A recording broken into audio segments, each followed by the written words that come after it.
Hello and welcome back to the Ain't Dead Yet podcast. Special episode today. This one's been a long time coming. This podcast, just to give a brief overview of like why this podcast is occurring and what it really means, and it'll expand as we move through it. But this podcast doesn't exist without this person. And she's the most humble human I think I've ever met, I've ever known. And so I'm going to spend today giving her flowers publicly because I don't think there's anyone walking the face of this earth that deserves more recognition, more celebration, more love, more compassion, more grace than her. And so I'm so grateful you're here. Thank you for taking this time. I know how busy your life and your schedule is, and I love you. Everyone, please welcome Natasha Merwe. She's the CEO and founder of NVDM Coaching, the most successful triathlon coaching company in the game, without question, built brick by brick from the bottom. She's also a mother, and she's also an amazing friend. And we'll dive into all that. But I just wanted to give you those flowers to kick this off, and welcome to the show. Thank you. Yeah. You said tears were going to be coming. I didn't realize right out of the gates. I'm totally holding it back. Yeah. So thank you for that. Of course. No. So the first thing I'd mentioned, to take it back, so we got to run it back to 2021. I'd just gotten sober, moved to Austin, and I'd fallen off a deck, and you guys know the story, but I've talked about for a long time on this show, there was a point in time during that big freeze where I went to a friend's house and he had YouTube on, and I saw this guy training for this Ironman. And I've told this story, and I was like, I heard this woman in the background just kind of like ripping into his ass. And I remember sitting there being like, I want to do that. I can do an Ironman. If this dude can do it, I can do one. And it just so happened that the person's house that I was at had also worked with you prior to.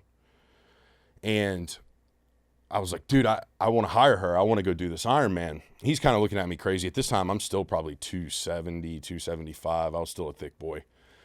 And he's like, well, shoot her a DM, I was like, okay, cool. And I shot her a direct message on Instagram. At the time, she was training Nick Bear. She had other clients, of course, but I think I'm only highlighting that because I wouldn't have seen it if it wasn't for that. And so, or maybe not until later, but I feel like it was all God's timing, right? I saw it at the right time.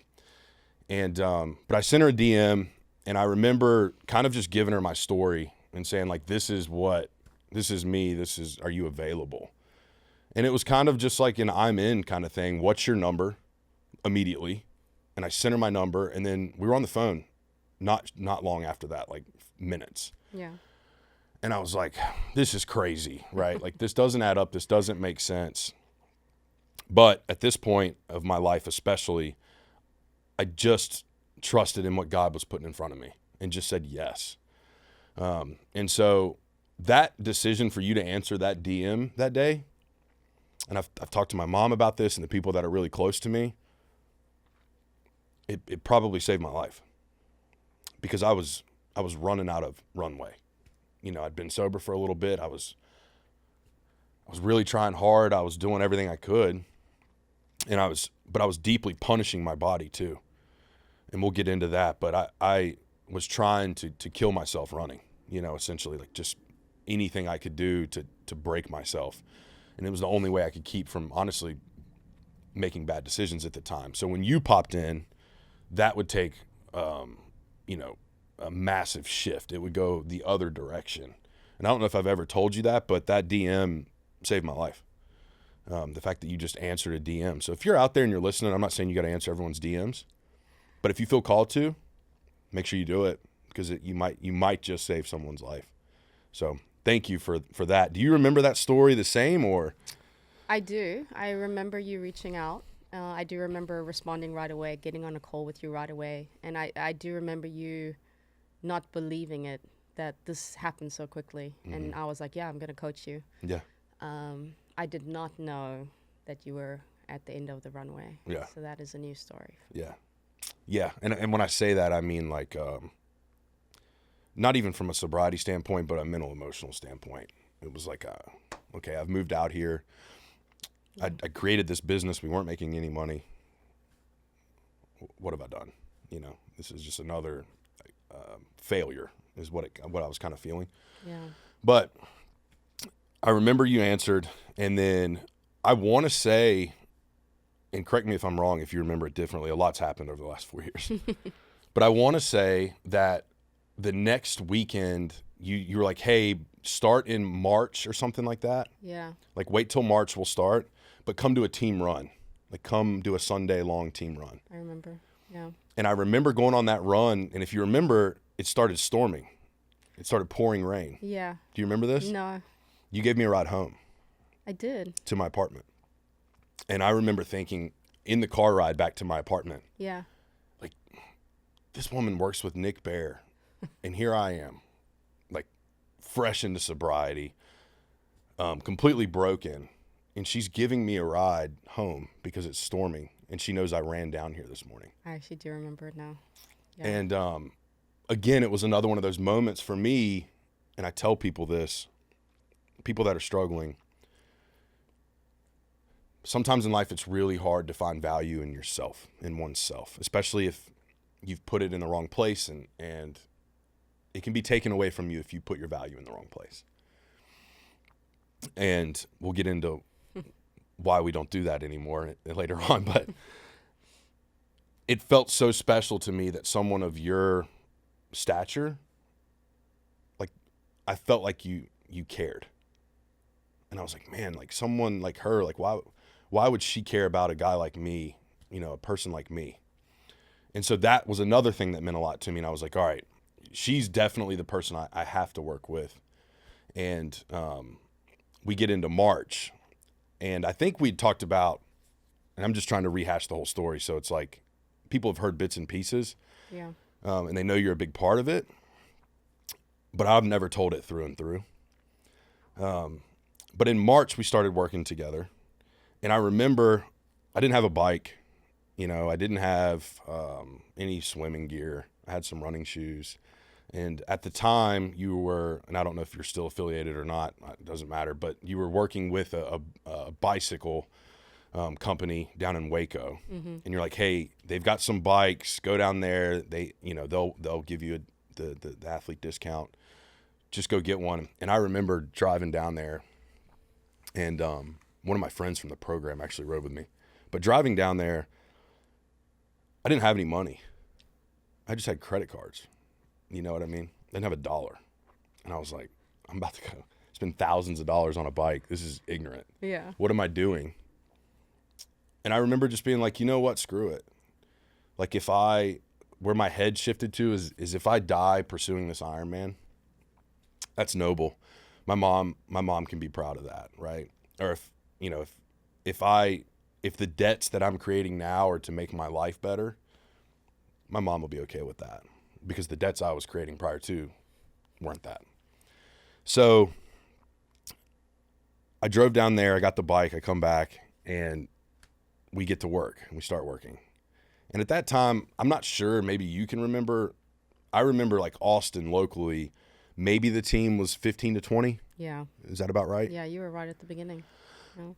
Yeah, and so I remember that there's a lot of close bonds actually built amongst that group, mm-hmm. special bonds, because it was so new and it was so close knit. Mm-hmm. And at that time, I think there was only maybe 2 assistant coaches or 3 at most. Yeah. Right. It was, maybe. It was smaller, but I remember, you know, Harold was there from the beginning. Yeah. Mike, and then Andrea kind of. Yeah, she came in pretty early on too. Yeah. Yeah, but it was early, and either way, we start working together in March. And I remember the first time you got upset with me. I don't know if you remember this. No. We started working together in March. You laid out this training plan on Training Peaks, and you're like, just, you know, do what it says. And I remember I did 4x4x48.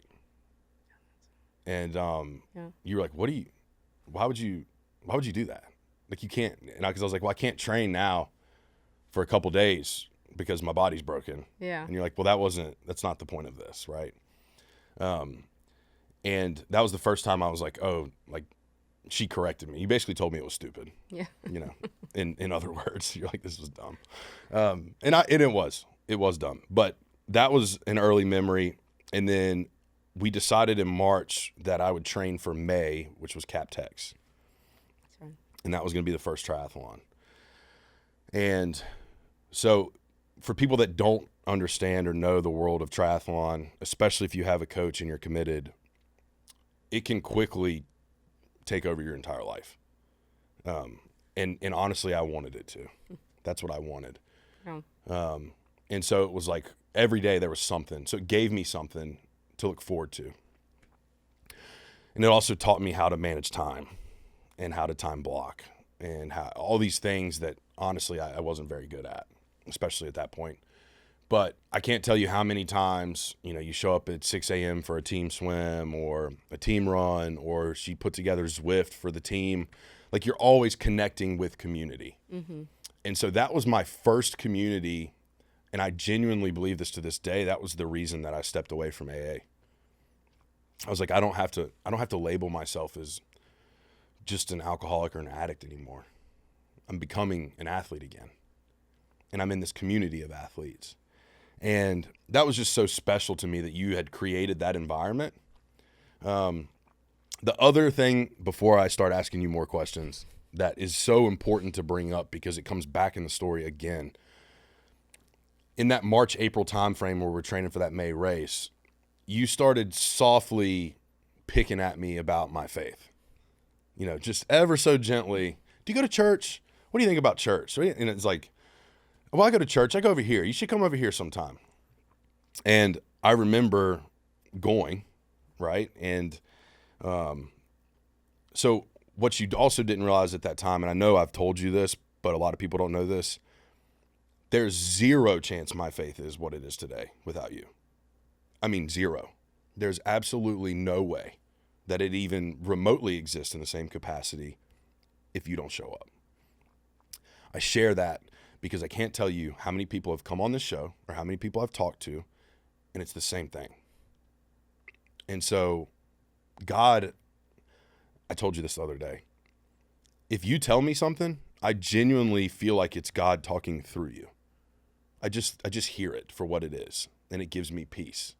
And it's so funny to me, or maybe other people that don't have that connection, how that's played out time and time again, just over and over. And you see so many people you've impacted.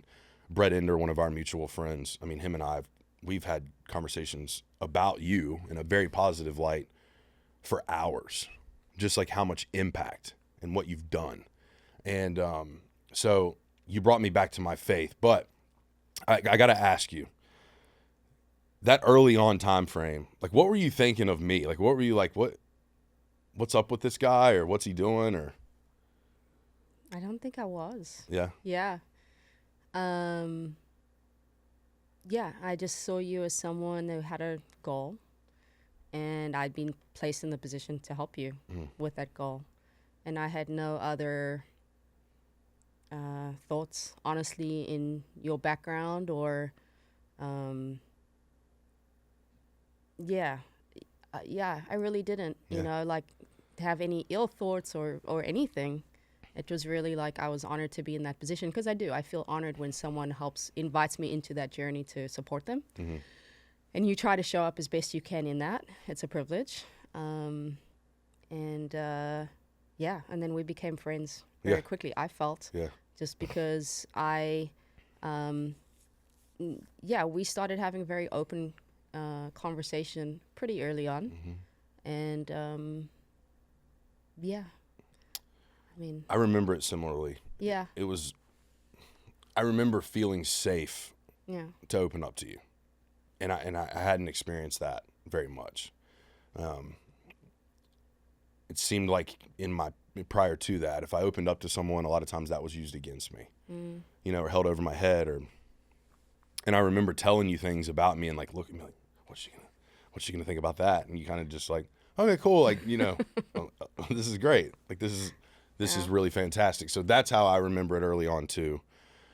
May comes around, Cap Tex comes around, and my mom comes down, And I remember that so vividly because she hadn't seen me in months, you know, and I'd been telling her what was going on and what I was doing, and she was proud for sure. Yeah. But the other thing that happened that day at Cap Texas, I hadn't ridden the bike outside.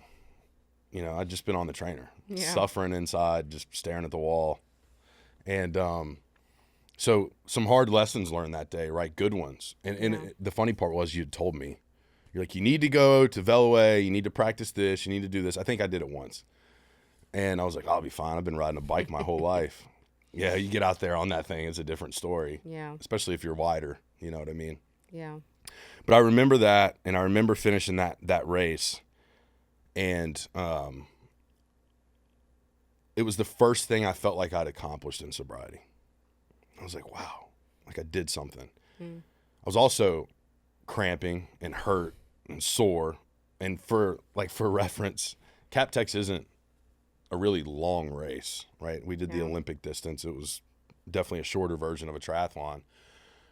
But I remember right afterwards being like, screw a half Ironman.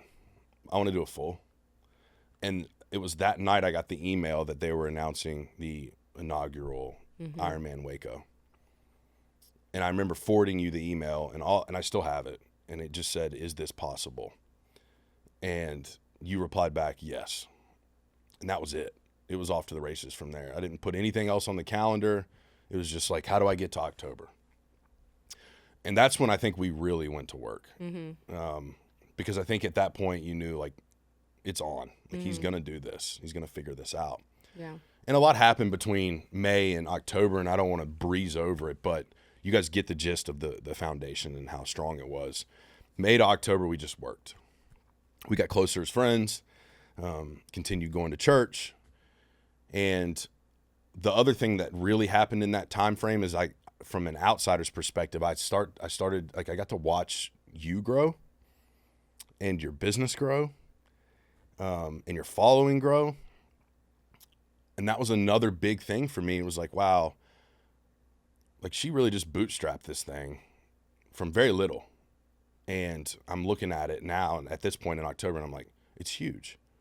Like, at that point, I thought it was huge, right? I'm like, this is out of control. This is so much growth, and it's unreal. Yeah. And I'm just watching you lean into it. And I remember, like, the first time ever hearing you speak between, like, 12 to 15 people. And we actually had a conversation about it, if you remember it. And you're like, well, how did it, how'd it go? How'd it sound? I'm working on it. And it was fine then.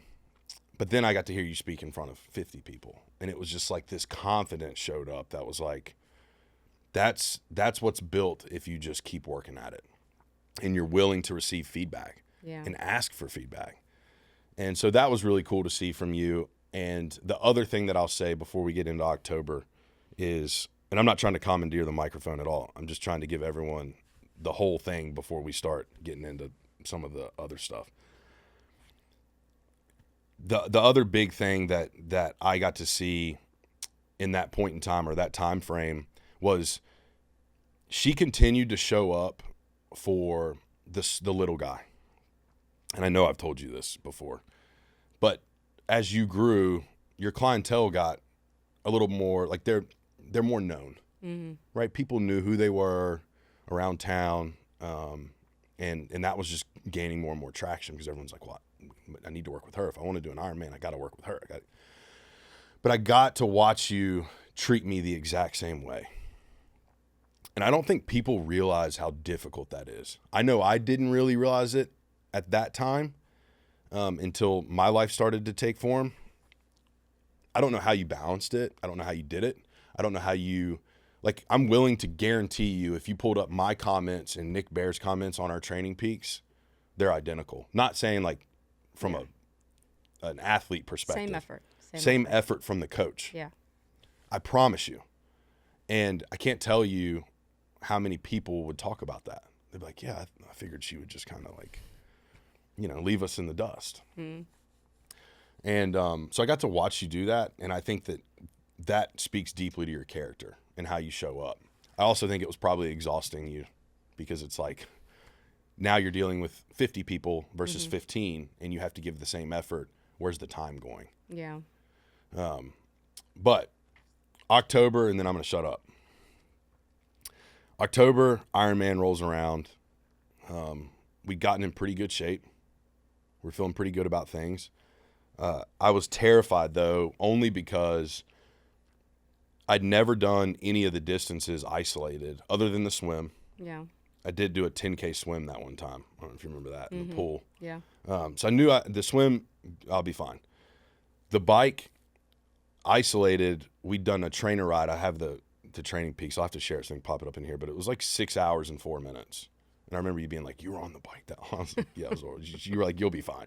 If you can sit in there and pedal for 6 hours, you'll be okay. Yeah. But I'd never ran the marathon distance. I think the longest run was 18 or 20 miles. Yeah. Something like that. Yeah.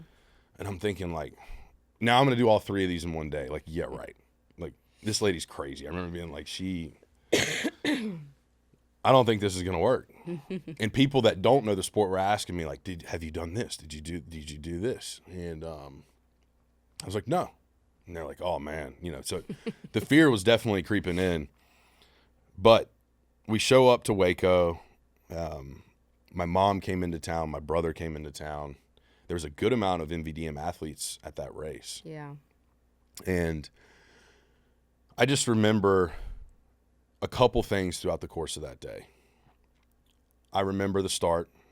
I remember getting in the water and being like, okay, like, we're here now. It's on. Yeah. And then I remember the bike, people dropping thumbtacks at like mile 70, taking out a bunch of bikes. I remember that. But the most monumental memory from that race, hands down, without question, was like I was on the run, and at this point I was broken off completely.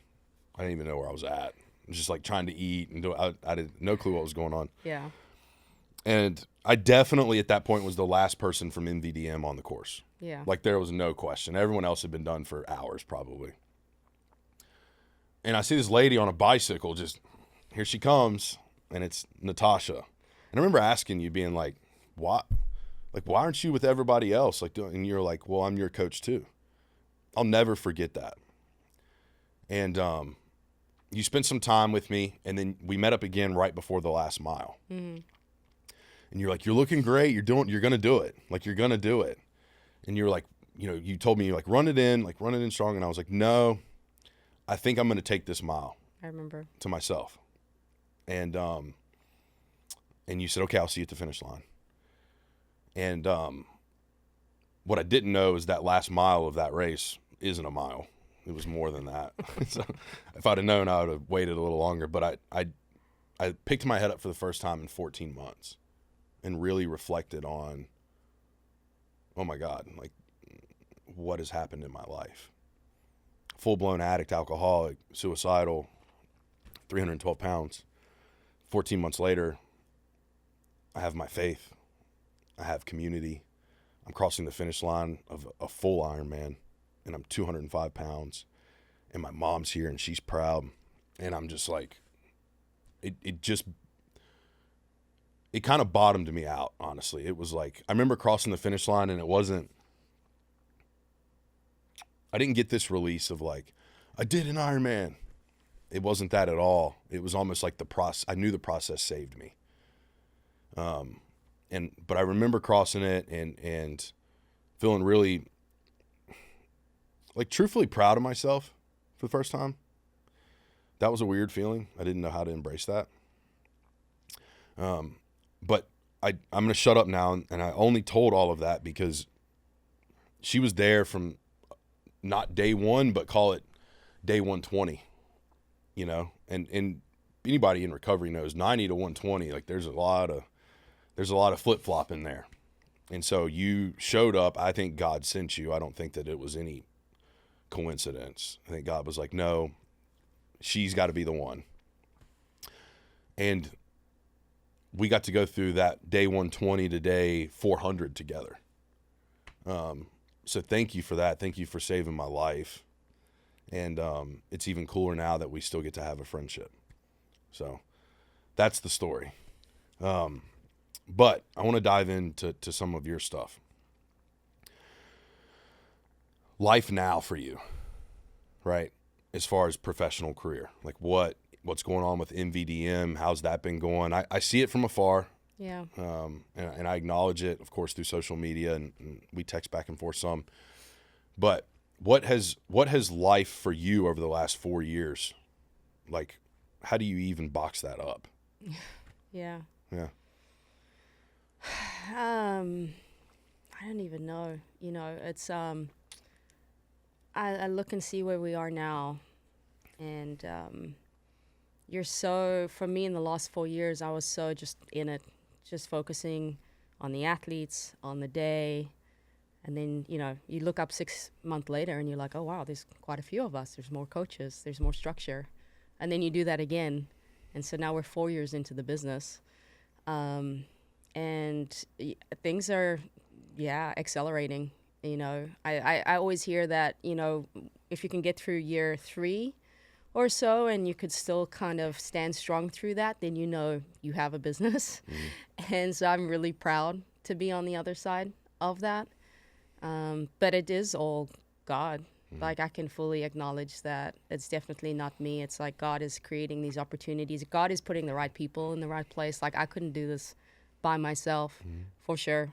I have an incredible team. And then the athletes, they come in and they're like yourself, and they're just so excited. And we come in and we embrace them. And it keeps them loyal to the team, and it creates this family environment. And it's just so interesting. I'm so humbled that this is where God has placed me to create something like this. So yeah, this year, I mean, it's January. I will say last year was a bit of a hanging on year. You know, like I was tired. You know, you talk about putting energy into all these people, and, you know, we had 400 athletes. We have 24 coaches, and managing that, you know, and then I have, you know, 8-year-old daughter and everything else, a lot of travel. And then we haven't even talked about the position at Raw, me stepping into that, me figuring that out. So hanging on last year, and now I had to take a step back over the holidays, and then I've now fully stepped back into it, and definitely have like a vision of, I'm understanding of how this is changing a lot of people's lives, both from the athletes that are coming in to experience this environment as they prepare for these big goals, and as you said, like life-changing, and I'm well aware of that. And then the coaches that we hire, and so I'm providing jobs for these people, and I just want to continue to do that. You know, we have the team, we have the setup in order for it to continue to scale. So if we can create life change through what we're doing, I need to keep pressing into that. Yeah. Just so people are aware too, like, you see a lot of posts on Instagram, like, go build a business. Like, you know, anyone can do it, and all these different things. And that's maybe true, but I would be willing to bet, even with the growth, that your schedule really hasn't changed that much. You're still dumping all your effort from the time your eyes open to the time your eyes close. Yeah.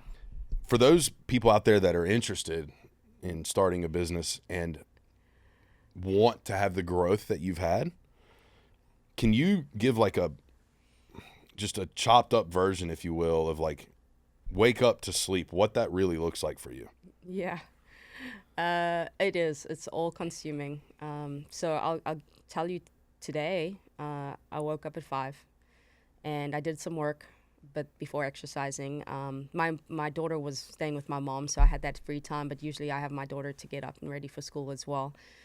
But I had that free time, so I did some work, and then I exercised for a little bit because I know it allows me to show up better in all other areas. But then honestly from there, it's phone calls, it's on the computer. I'm either checking in with the athletes I coach, or we are looking to create programs or systems to continue to push everything forwards, you know. And outside of like the programming of triathlon, we're running a business, and so we're like, okay, is this system over here working well? Do we have partnerships over here? Do we need to chat to them? You know, so I would say Monday through Friday, I'm pretty much on the phone, either with athletes or with partnerships or with my team that help run. I have a COO, I have a CFO, etc. now, for 5-6 hours a day. You know, and so outside of that, I still have to then, you know, go in. I look every day. I try to. All my athletes, I go in and see their workouts. and I provide feedback on their workouts, great accountability for them. They know I'm watching them. They feel supported and loved. That's kind of outside of that as well. And then showing up for workouts. So I didn't today, but most days we have group workouts in the morning. And so it's me showing up about 20 minutes earlier, welcoming people as they get to the workout, coaching the workout, which is an hour, hour and a half. Usually people want to talk after the workout. So that's 2 hours right there in person. But I remember when I track my hours, and it's not uncommon to have a 10-hour day frequently, of all of those things combined. And if anything, I feel, even though I have a full team doing all those things for me, it just allows me to put my time and energy into another area that I'm responsible for. The things that I don't need to touch and the things that they're maybe better skilled at, I've passed on. But we're building a business, and so there's always opportunity. And so it's continually looking. I'm not staying stagnant. It's continually looking to how can we better what we're doing, the experience, the product, but then is there more we can do? Yeah. It's wild because, and I've had this conversation with my mom, you're the only person I've ever known outside of her. Yeah. Like when my mom goes to work, there's nothing else. Yeah. Like she is literally just working. And she's the type to be like, no, we're working right now. Stop. Like, we're not doing that. We're not talking about that. It's not lunch break. She's like very built around her work. And so don't get it twisted. If you're in a corporate role right now and you hear 10-hour day, you're like, well, I do those all the time. No, you don't. Because 10 hours of all of your time, all in just on the business, people don't understand the impacts that makes on literally the rest of your life. Because it's time away from things that you otherwise would be pouring into. Yeah. And that makes it difficult. Things that I've struggled with when I'm really deep in that groove, remembering to eat. Same. And eat the right things. Same. Just like, and people will be like, well, yeah, but you're an athlete and you do this. And I'm like, I hate to say this, but sometimes there isn't time to like go cook a meal. Yeah. And so there's other things you can do now with meal prep and, there's options that don't give you that out or that excuse. But that's something I've deeply struggled with is and it's not that I wasn't hungry. I just literally forgot. Yeah. You just work all day and then you're like, oh, crap, like I didn't eat anything. Yeah. And so that's something that I've struggled with in that world. But back to you, I want to talk about, you'd mentioned that this is all God. Yeah. So, and I've talked about your impact on others and what you've brought to the table as far as bringing so many people to their faith. So, like as far as discipleship, I don't know of anyone in the world more impactful. But where does that foundation of faith come from for you? Like what gave you such a foundation of like, this is what I'm going to do and I'm going to go spread God's word and I'm going to bring people to him? Like where does that come from?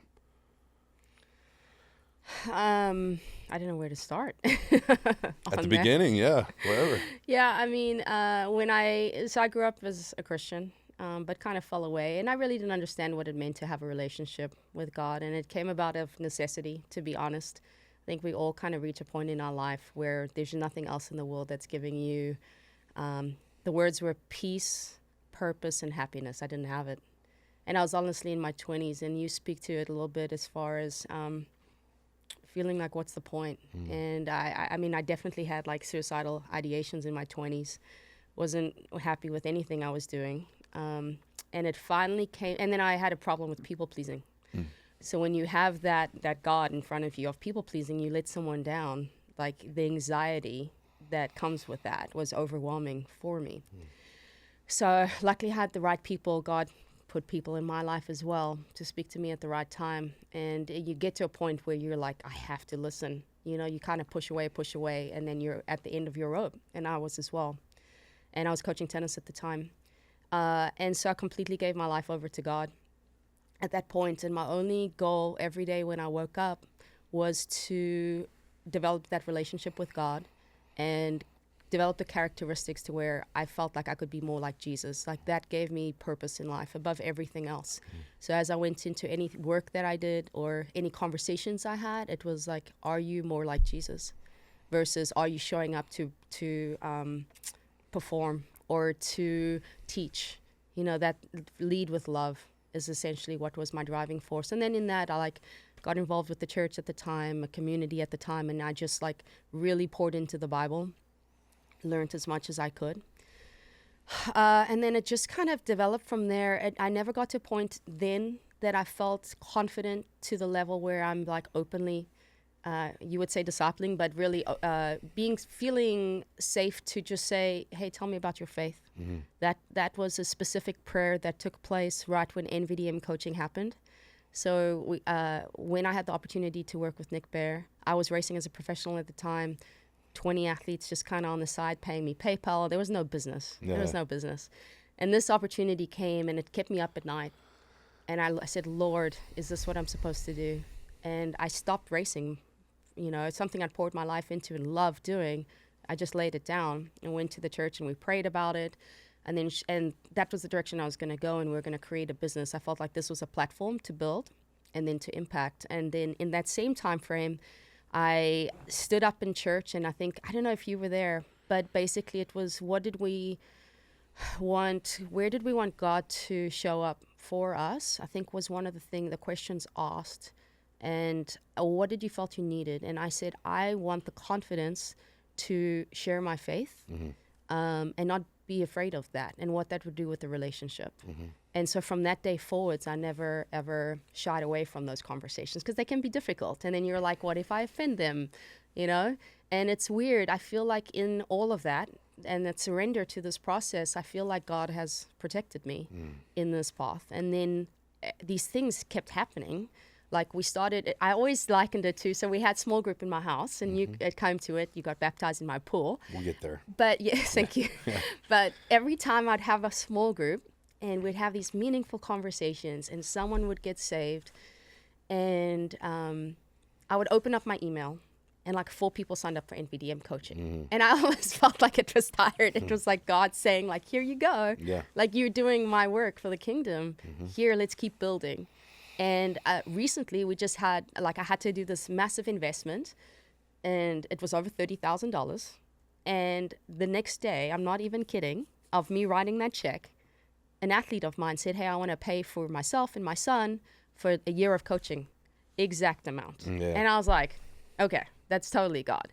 But those are just 2 examples that came to mind. Mm-hmm. And so in that, I say, well, this is not my business, it's God's business. Mm-hmm. And then you look at it completely different. The way you show up every day and the work you put in, it's different. Right. It's a massive responsibility.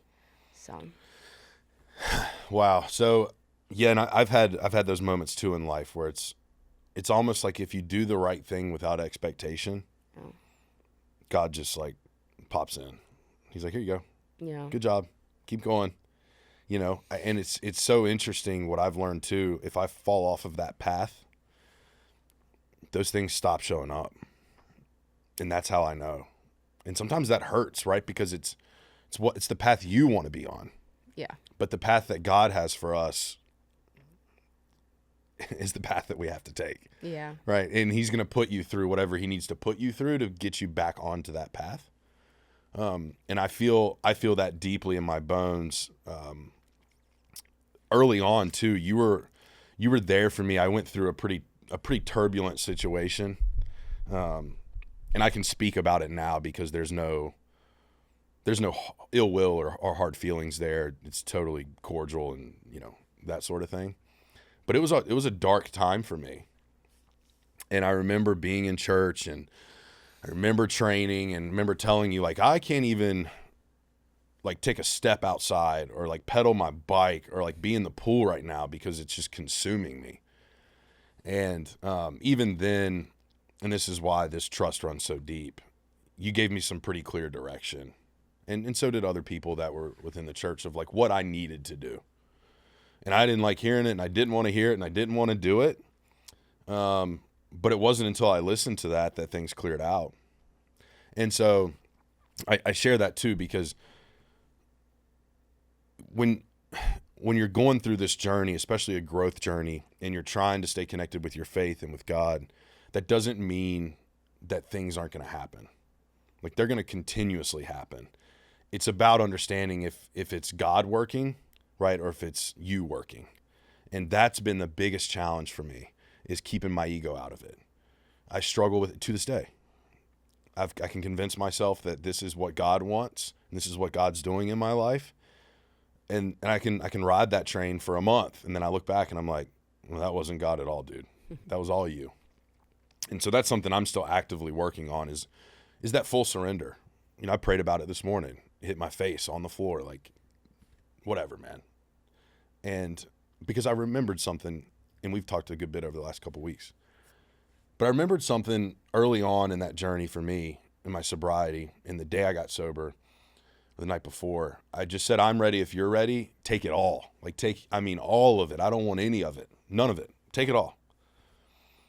And I lived in that mode for quite some time, and my life flourished, right?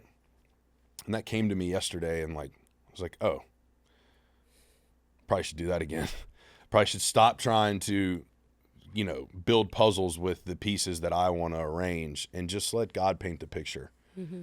And let me be the brush, right? Let me be the tool. And so I think that, again, though, none of that realization or recognition or any of that exists without you. I had an understanding of faith as a child. We were in the church. My stepdad always told me to pray about things. But I didn't grow in my faith until I met you. And I think that a lot of people's story is so similar. You talk about people getting saved at your house, and we'll dive into this now. So this is how I remember it, and correct me if I'm wrong. No. But this is how I remember it. I remember that situation that I just alluded to, and I was struggling. And I went to Colorado to work for 6 weeks. And when I was out there was no phone service. If you ever want to get close to God, just go up in the mountains where you can't. There's no social media. There's no phone calls. But don't do it alone if you're in a space where you might do something not good. Fortunately, that, I wasn't quite in that space. I was able to actually go be with God. And that was an opportunity given to me from a close friend. And it just so happened to also be a month after my dad died. So all that was packed in. I'm going through this hard time in my personal life. My dad passes away. I find out it's from a drug overdose, from my drug of choice. And it's just and I remember saying out loud, God, what are we doing here? I'm trying. But I remembered, I was like, well, when's the last time you went to church, dude? When's the last time you sat down and spent time with God? And so when I was in Colorado, I made it a point. And where it happened was I climbed a 14er. And this isn't about me. I'm just telling you what happened. And I got to the top of that mountain, and there was no one else really up there. And I was trying to take these pictures. I'm I got to take pictures to show this. This is the most unbelievable thing I've ever seen in my life. I'm taking all these pictures, and I'm looking at the photos. I'm this is ridiculous. It doesn't do it justice. I was so upset because I wanted to share them and post them. Look how beautiful. Look what I'm doing. And I had this moment, it clicked, and it was no, God put some things on this earth that are only meant for us to see, right? You have to go there and see it. You have to go there and experience it. There's nothing we can make. It doesn't matter how good the camera is on the iPhone 38 Max, right? Or whatever we're at now. It cannot replicate what God's created. It'll never happen. And I had that moment, and I came back home, and I think I got home on a Sunday, which was 10... I want to say 10-8 maybe. Tuesday nights were the athlete nights. Yeah. And I talked to Scott on the way home, and I might have texted you too, but he's like, dude, come back to small group. Okay. So I go to small group, and we're going around, and everyone's kind of sharing, talking. I don't remember the topic at all, to be honest with you. But I remember Scott saying something about I'll baptize anybody anytime. If they're ready to get saved, that's when you do it. And he's like, is there anybody here that would be interested in getting baptized? And I was like, I'll do it right now. I'll do it. I'm ready. And that was 10/10/23. And, but I remember that, and I remember you being I have a pool. I have a swimming pool right outside. And Scott, honestly, like he'll probably, I'll have to share this with him because he'll crack up. But I remember him being like, "Oh wait, we're gonna do this like right now." Like I was like, "Yeah, right now. Let's do it right now. I'll do it right now." Yeah. And he was kind of like thrown off by that, He right? was, yeah. And then, but you were also in the same wheelhouse as me. You're like, "Yeah, right now. What do you mean? It's a body of water." And I remember just standing up, like, and the whole small group just stopped. Like whatever we were talking about, I disrupted the entire thing. Yeah. And I remember going out there and getting in your swimming pool. And I had a mullet at the time too, which was ridiculous. But I remember, I'll never forget that day, that night. And I remember when I left there, it was like I was really saved though. I'd been baptized as a kid.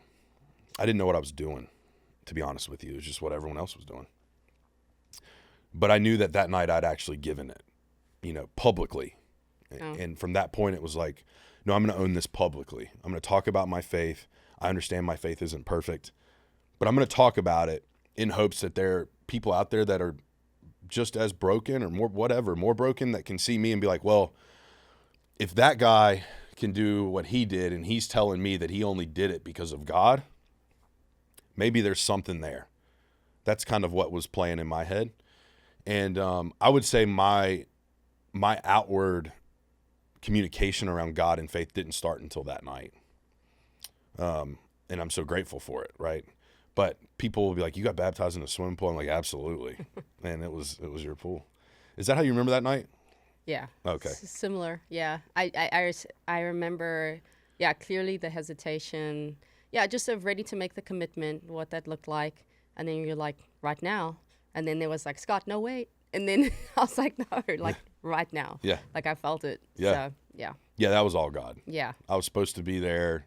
Yeah. Maybe that's the whole reason you had a swimming pool. Probably. Yeah, I was like, Tripp's gonna get baptized there one day. Totally. No, but it is kind of crazy to look back at this whole chain of events and like what transpires. And I say that because so that was 10/10/23. We met February of 21. Mm-hmm. So you discipled to me essentially for almost 3 years. So if you're out there, keep planting seeds. Don't stop planting seeds. Right? It wasn't like you discipled to me and I was like, all right, let's do it today. I'm ready. Yeah. It took a long time, but I got there. And again, none of that exists without you. Like it's impossible. Who's the connection? There wasn't going to be one. I truthfully believe if we wouldn't have met when we met, I would be dead. Like I believe that in my soul. And I believe that if I wouldn't have gotten baptized at your house that night, that a spiral was coming shortly thereafter. It was in a dark place. And so it's like, and even now, like there's this reinsertion for both of our lives, almost at these times where it's like, it's needed, right? It's like this connection is important. It's needed. But just like any friends, it's almost like a relationship with God too. You go to God when you need him, a lot of times. Mm-hmm.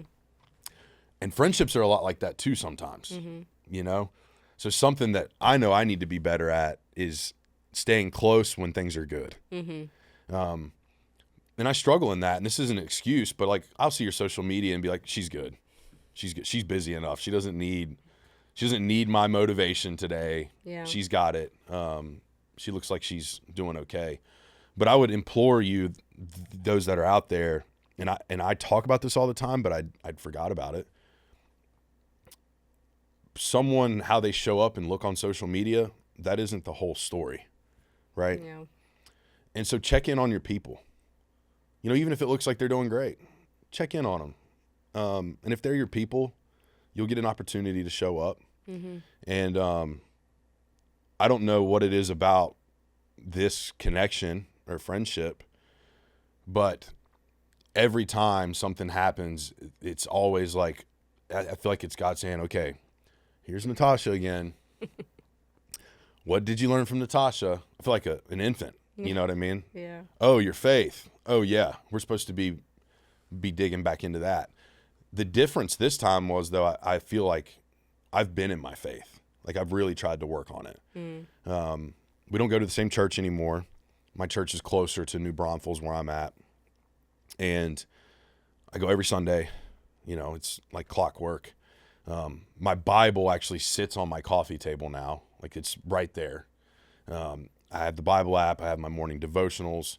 And Brett's been huge too. Brett's almost like, shout out to Brett, but Brett's more annoying than you are with it. Like, he'll just be like, read this, watch this, look at this, remember this. Good. He's very consistent in that way. So he's another disciple, like I would say. Yeah. And I think we all are in our own way. But, you know, my life and my faith has grown tremendously. And I wanted to thank you again for being the foundation of that. It was gone. So either way, fast forward again. Actually, I want to take it back for a second. You talked about this transition from racing to coaching. Mm-hmm. So was your last Ironman Florida? Mm-hmm. Okay. Yeah. And I've seen the video probably 40 times. Yeah. But like, in your soul, have you completely detached from like ever stepping back into that arena? Yeah. Yeah. I have. Yeah. Yeah. I mean, that race was bittersweet because I was in the best shape of my life. And I had something that happened on the run that didn't allow me to race the way I know I could.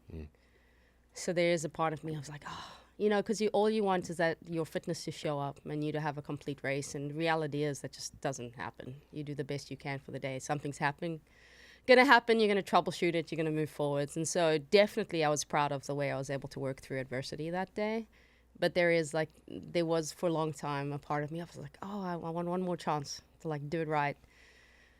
But now being like, my love is this, you know, there was a while there that I tried to do a little bit of training as well as the coaching. But if I had a moment of time, it kept on going back to what I was most passionate about. And that was the business and my athletes, far beyond, you know, I'd say exercising. So now I force myself to exercise because, again, it makes me feel better. I show up better for everybody else around me. But my mind is always on work through that time. So Let me ask you a vulnerable question. Okay. Because we all struggle as humans with a million different things. If you're struggling mentally or emotionally, I would assume for a long time that faith and fitness helped you. Yeah. Right? It gave you outlets. Yeah. Healthy outlets. Yeah. Would you say that your faith has grown more so now because you're not able to put as much of it into your fitness? No, No? I don't think so. No, my faith has grown because I've been intentional about continuing to dive into the Word, prayer time. I'm journaling now more than ever. So, you know, from devotionals and then from the scripture, I write down what is really speaking to me here. And then I have a specific prayer about it. So I have to take that action in order for it to grow. Otherwise, it's going to just stagnate out just like anything else. No. Where fitness comes to play, and I think we know this, is it's an antidepressant, you know. So I feel better when I go and exercise. Is it a time specifically where I feel connected to God if I want it to be? You know, it just depends where I am and what I'm seeking for that time. But anything can be. You know, your work can be time with God. Yes, your exercise can be time with God, whatever you choose. So.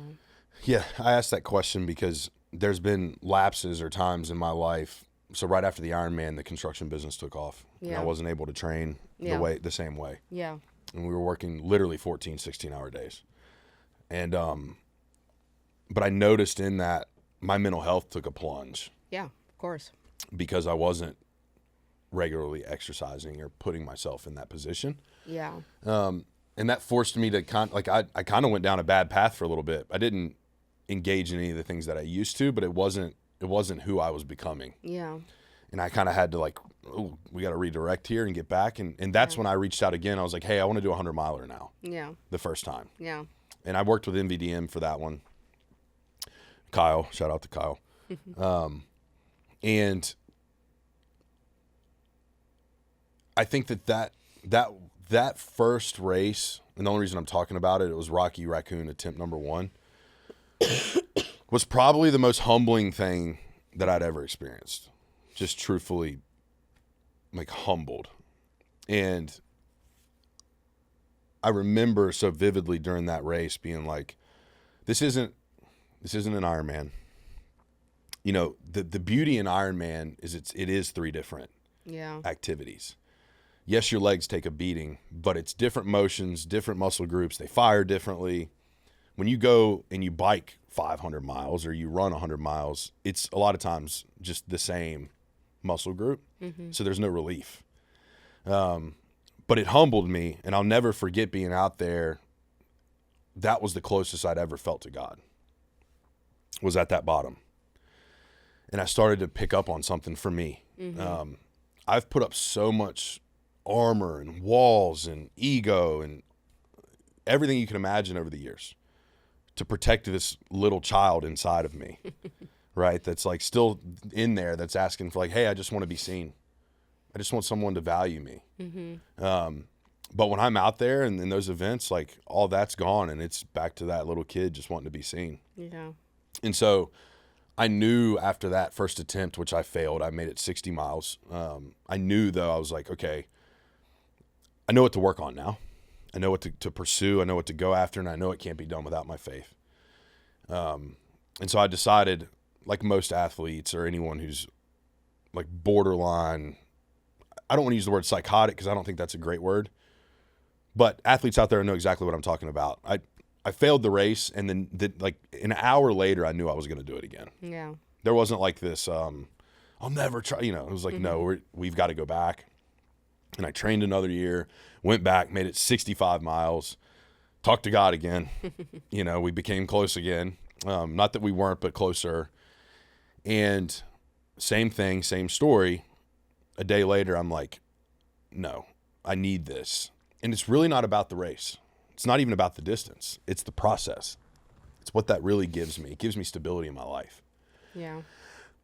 And fortunately, this December, we were able to complete that 100-mile distance for the first time. Mm-hmm. It took 3 years. And so that was humbling for me. And I got to talk to God again. And this Saturday, we're going back to Rocky Raccoon. So it's been like 6 weeks since the last 100. I think the body's good, but we're going to go after it again. And it's not even about the belt buckle. They gave me the belt buckle at this 100. I don't even know where it's at.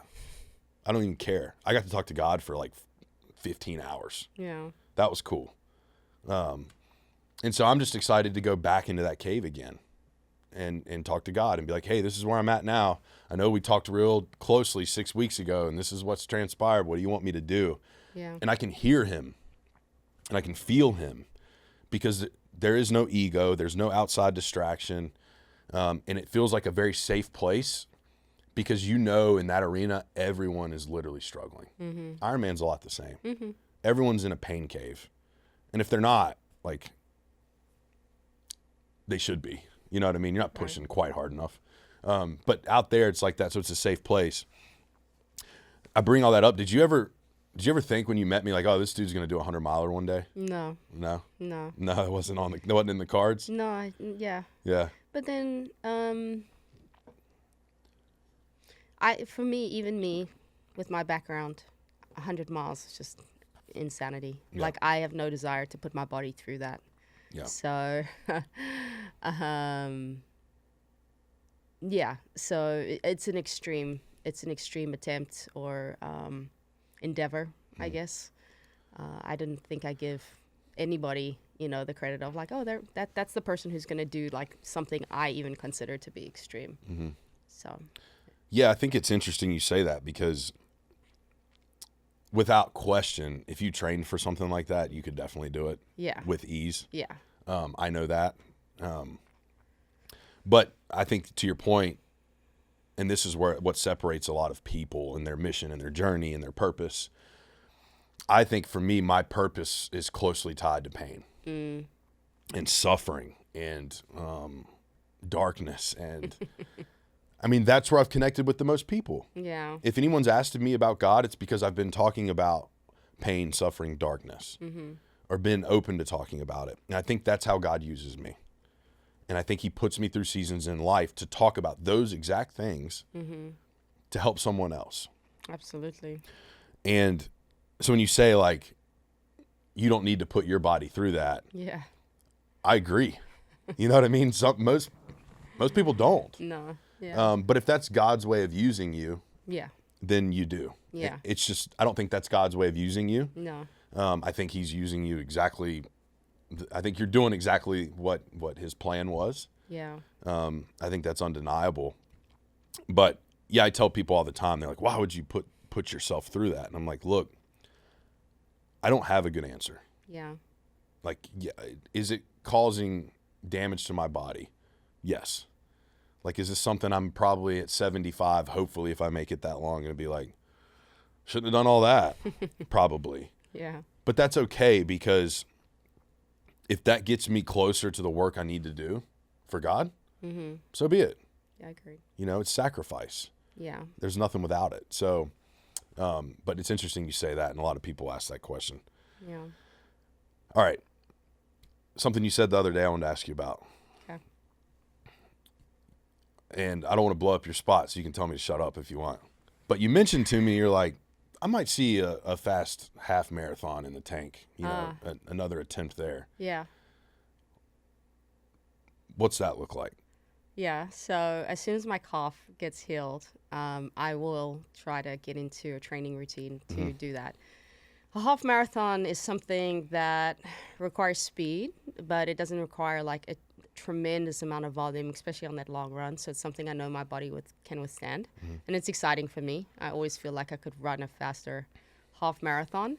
And I just, like you talked about, I love the process of being a little more disciplined than just exercising. Like, I like to show up to train.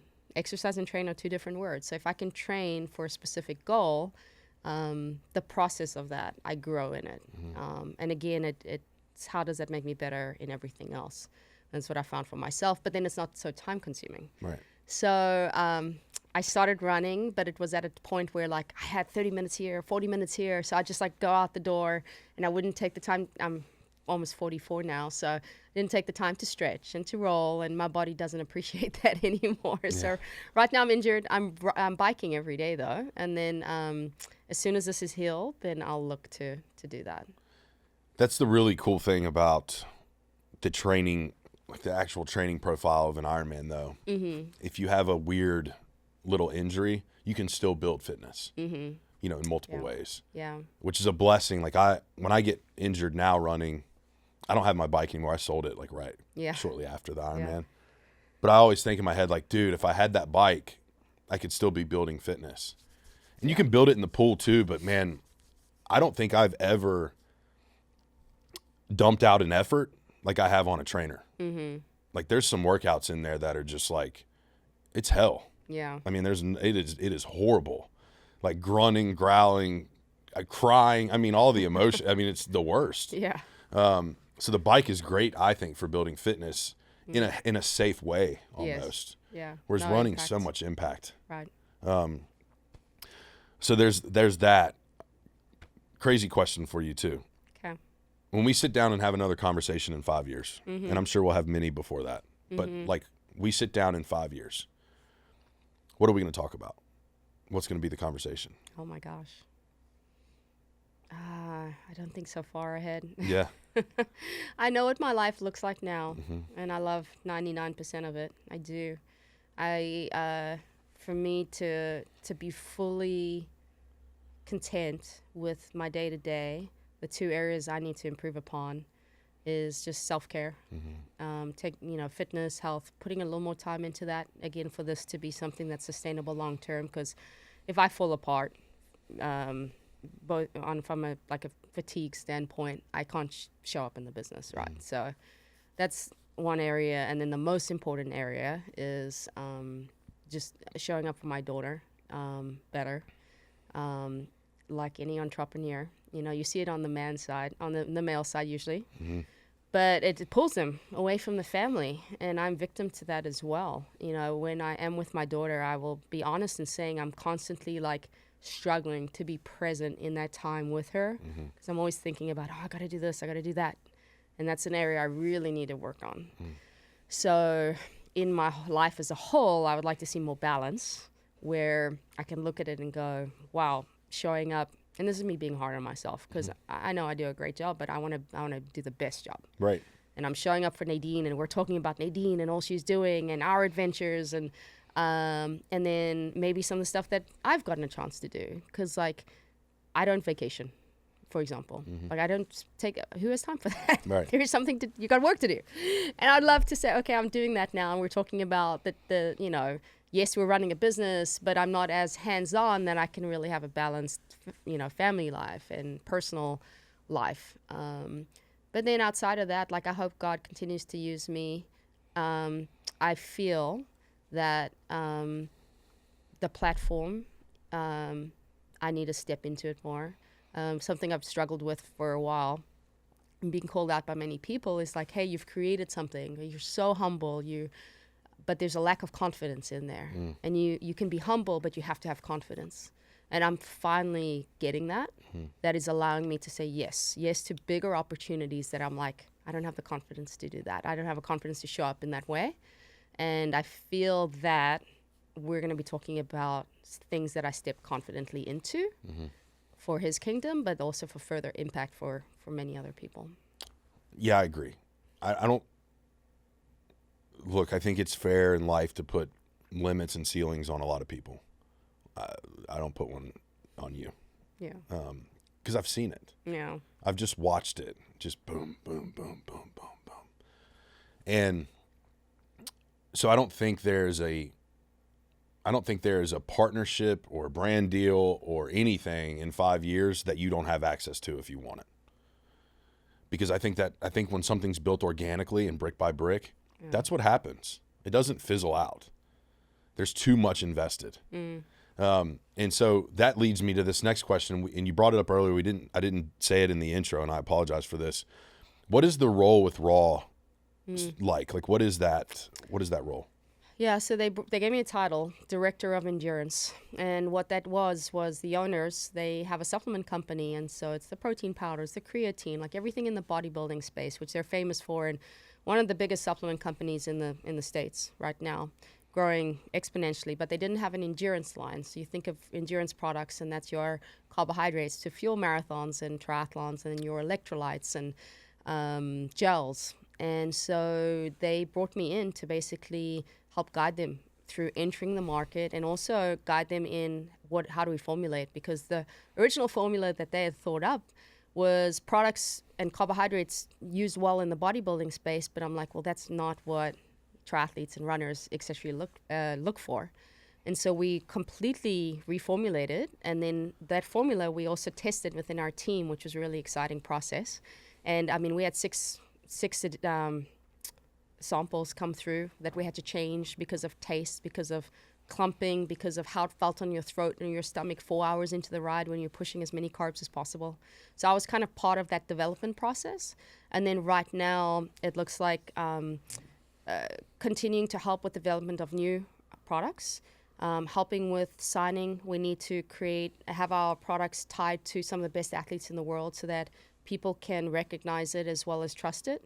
And so it's finding those partnerships specifically, and then also helping guide where we're going to show up. Are we going to show up at this expo to promote the product? Are we going to get into this magazine to promote the product? You know, what else needs to be done? So that's kind of my role. It's been forever evolving. It's like, what needs to be done? Let's step into that. But for right now, there's like 5 things specifically where I can bring a lot of value, and that's what I do. So, what's that time commitment? It varies. So some days I'm like, my whole day was on roll. It's like 5-6 hours because we're pushing to sign athletes. We're pushing to finalize where we're going to go, and we've got to do the travel arrangements for that expo, and we've got to get the team, etc. And then there'll be 3 days where there's not a lot to be done, you know. So hit and miss. Yeah. That's got to be tough to balance though when that does happen. Yes. Because your schedule's already bricked out, if you will, for NVDM. Yeah. And then all of a sudden insert 6 hours. Yes. And you're like, where do you get the time? Yeah. You know what I mean? You can't make time. Yeah. So I don't think people really understand it. I know I don't understand it on the level that you're dealing with it, especially having a daughter. Yeah. Like, and it's different for a mother. I don't care what anyone says. Like a mother's relationship with their child is different than the father's. Yeah. We're designed that way. Yeah. So I know that that's tough. I know that that's got to be like a piece that's like, do I keep building this so that she can have a good life? Yeah. And like make sure she's completely set up for life, never has to worry about anything? Yeah. Or have I gotten to a place there where like that's good enough and I can be back with her more time? Yeah. I think the beauty in all of it, though, if there is like a silver lining, and there's probably many, Yeah. but one thing that comes to mind for me is nothing that you do is from a place of selfishness. Nothing. Zero. It's all about other people. And I think that that's something that your daughter will see and appreciate and understand forever. And I think that that's a quality that should be ingrained in our children. Yeah. Is service. Yeah. Right? And you know, you could easily, if you wanted to, back off on your efforts and still make money. Mm-hmm. Money's not the prize at the end of the day. Right. It's the impact. And the impact that you've left is massive. Like, it doesn't, I really wish, like, if you're listening, one, just go Google NVDM Coaching. Go look up their Instagram, look up her Instagram. We'll put all the tags in the show notes. But if you go back, if you scroll back, and you have to scroll a long ways because she posts a lot now, you'll see it. You want to see what growth looks like, go look at your page because it's all there. Yeah. You can see it from the start. And it's like boom, boom, boom, boom. And then now we're here. Yeah. Which is insane. I guess one of the last questions before we wrap this up that I have for you, because I know you got a busy schedule and you got to keep on the move. Has there ever been a time in this process or this journey, specifically with business, where you kind of had to like sit down with yourself or like close friends or people around you and even ask them for validation that you're doing the right thing? Has that happened for you? Yeah, I believe so. I'm in my mind, I immediately try to go for exact examples of that, and nothing is coming directly to mind right now because I'm so focused on what's happening right now, you know. But absolutely, yeah. So you've had good mentors, I guess, or people that people like who would you list as like 3 people that you go to? Yeah. For advice. Yeah. Like, who's helped you with that?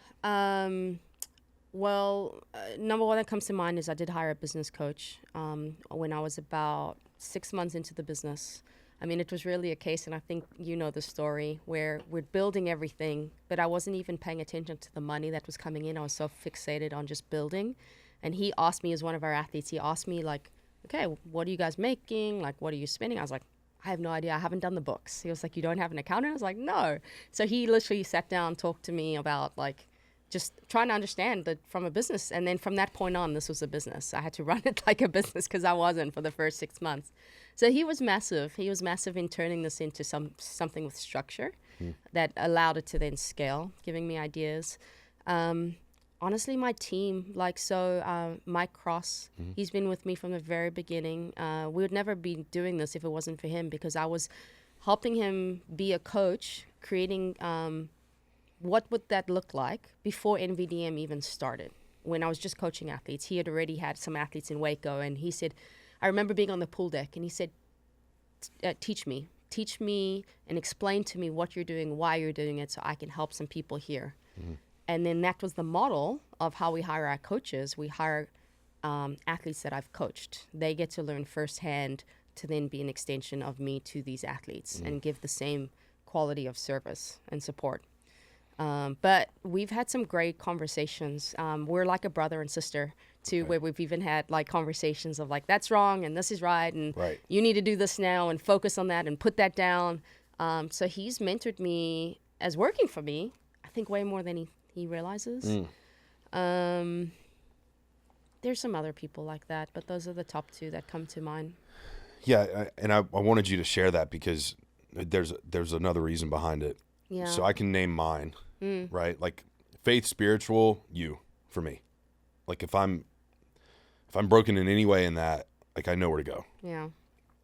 Business, I probably lean more towards my stepdad. Right? I'll go to him and be like, because he's very non-emotional about it. He's just like, this is what has to be done, period. Do it. And so that's a good mentor in that direction. And in my personal life, what's funny is the friendships that I have now, specifically here in Austin especially, all of my close friendships were at some point a part of NVDM. Yeah. Different times too. Yeah. Like we didn't even really meet while we were training.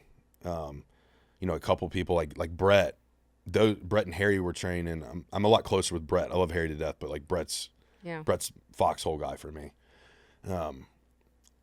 Brett and Harry were also training for Ironman Waco, and they did the same race. Yeah, we didn't even know each other. Yeah, you know what I mean. We talk about that all the time. I met them there. Yeah, yeah, we're like, bro, we did the same one. We had no clue. Yeah. And then Brad. Yeah. You know, Brad's been huge in my life. And I'm not going to blow his spot up. His name's just Brad. He's been on the show before, but he's another incredible human. Yeah. And I see that over and over again. Not to say you don't have bad apples. I'm sure they exist out there. But I see for the most part, people that come and spend time with your group leave as better people. And they almost leave with this attitude of service and community. And so what you've built is much deeper than Ironman, right? There's the faith side we've already celebrated. But I think you've given people lifelong friendships and partnerships and connections just from being like, hey, you want to do an Ironman? Yeah. Right? So I want people to understand, if you have a business dream, goal, idea, understand the impact isn't just the business. There's a ripple effect throughout all of it that impacts people, probably, not even probably, guaranteed for generations to come. Yeah. Like that's the impact. And I don't think I've seen a better model of that. You know, a lot of people talk community, but like I feel like that's really been the root of NVDM from the beginning. Yeah. And it still is. Yeah. It's like, okay, team races, community events, like you're showing up to things. I see so many businesses grow, and all of a sudden the founder CEO, they're not visible anymore. Yeah. I haven't seen that with you. Yeah. You're still like front and center. Here I am. I'm at Austin High Track giving it, you don't see that. And so I want to commend you for that. But also the last thing I'll say is, or it's a question. How many athletes do you have right now? Like you, how many are you coaching? I didn't talk about it. Yeah. Quite a bit. A bit. Yeah. Yeah. A good bit. A good bit. A good bit. And I don't need a number. Yeah. But the reason I asked that question is because how difficult is it for someone like you who lives from a place of service to say no? Like, how do you, I struggle with it. That's why I'm asking you. Yeah. I can be overextended by 40 miles. Yeah. And if somebody comes to me and I feel like it's something God wants me to do, I say yes. Same.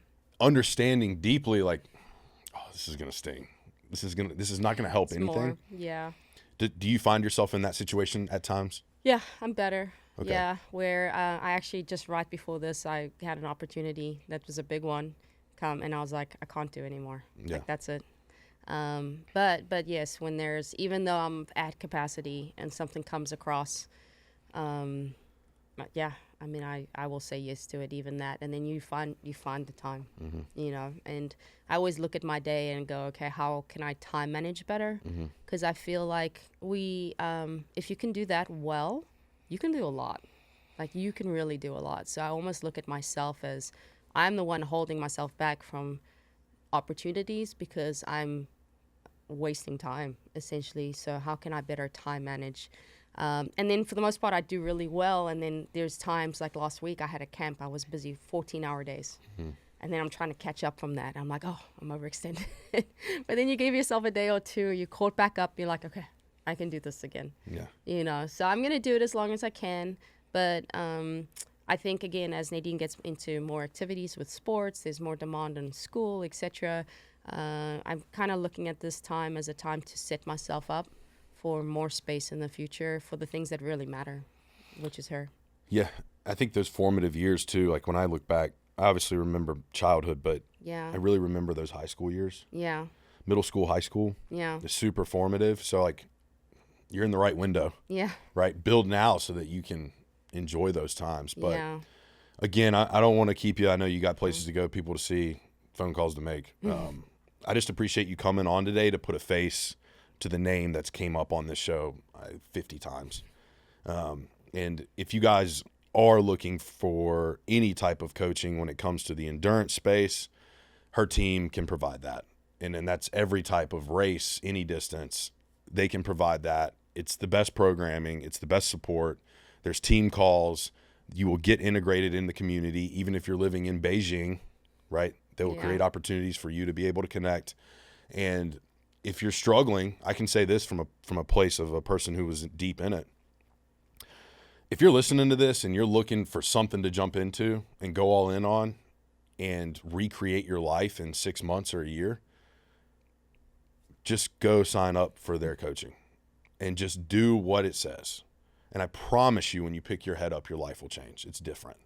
And so I think that we've hit on most of it, but I just want to, again, say thank you for not just saving my life. I know how much you've impacted others' lives. There's so many people that have came on here and just routed right back to you. So thank you. I appreciate you. And I'm excited for what's to come for both of us. I think it's going to be pretty awesome. Thank you. Yeah, of course. Great conversation. I appreciate you having me on. 100%. Well, that's going to wrap for today's episode of the Ain't Dead Yet podcast. We appreciate your time, and we'll see you on the next one.